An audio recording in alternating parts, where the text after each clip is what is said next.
Hi అండి, hello. అందరూ ఎలా ఉన్నారండి? అందరూ బాగున్నారని అనుకుంటున్నాను. నేను మీ పవిత్ర చిన్ని. ఇవాళ నేను నా స్టైల్లో జొన్న రొట్టె ఎలా చేయాలో చూపిస్తానండి. చూడండి, ఇలా ఈజీగా జొన్న రొట్టె ఇంట్లోనే చేసుకోవచ్చు.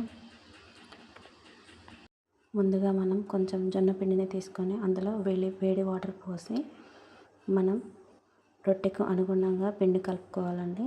కలుపుకున్నాక ఇలా నేను చెప్పిన పద్ధతిలో చేస్తే మీకు చాలా ఈజీగా జొన్న రొట్టెలు వస్తాయండి.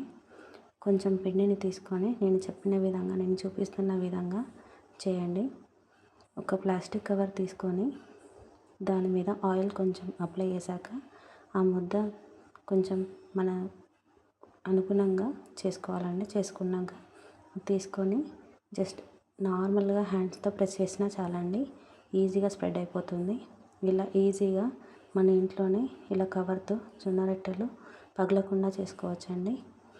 ఇక జొన్న రొట్టెలు జరిగిపోతాయన్న భయం అసలు ఏం అవసరం లేదండి, ఈజీగా వస్తాయండి. ఒకసారి చూడండి నేను ఎలా చేస్తున్నానో. చాలా తొందరగా, చాలా ఈజీగా అయిపోతుందండి. ఇది నేను మా అత్తమ్మ దగ్గర నుండి నేర్చుకున్నానండి. నాకు చాలా హెల్ప్ అవుతుంది. మీకు కూడా ఒకసారి చూడండి, చూసి నేర్చుకోండి. ఈజీగా 10-15 జొన్న రొట్టెలు చేయొచ్చండి. ఇలా చేశాక పెనం మీద వేశాక కొంచెం టైం తీసుకోవాలండి, లేకపోతే నేను చూపిస్తున్నాను చూడండి అలా చెరిగిపోతాయి. అలా చెరిగిపోకుండా ఉండాలంటే హై ఫ్లేమ్ మీద పెట్టి రొట్టెను మంచిగా కాలనివ్వాలండి.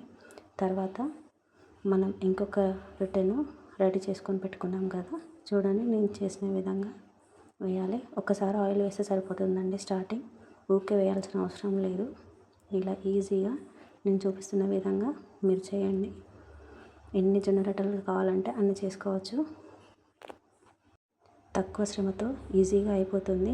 జస్ట్ ఇలా హ్యాండ్తో ప్రెస్ చేసినా చాలండి, ఈజీగా తొందరగా అయిపోతుంది. చూడండి నేను ఎలా అంటున్నాను.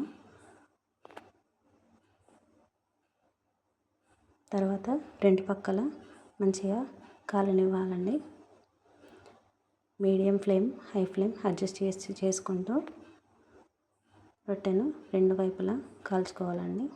అంతే, ఇలా చాలా సింపుల్గా మన ఇంట్లోనే ఎలాంటి శ్రమ లేకుండా తొందరగా అయిపోతుందండి. ఎక్కువ టైం కూడా తీసుకోదు. ఇలా ఒకసారి మీరు ట్రై చేయండి, మీకే తెలుస్తుంది. ఈ వీడియో మీకు నచ్చితే లైక్ చేయండి, షేర్ చేయండి. Please subscribe to my channel Pavitra Chinni. Thank you అండి.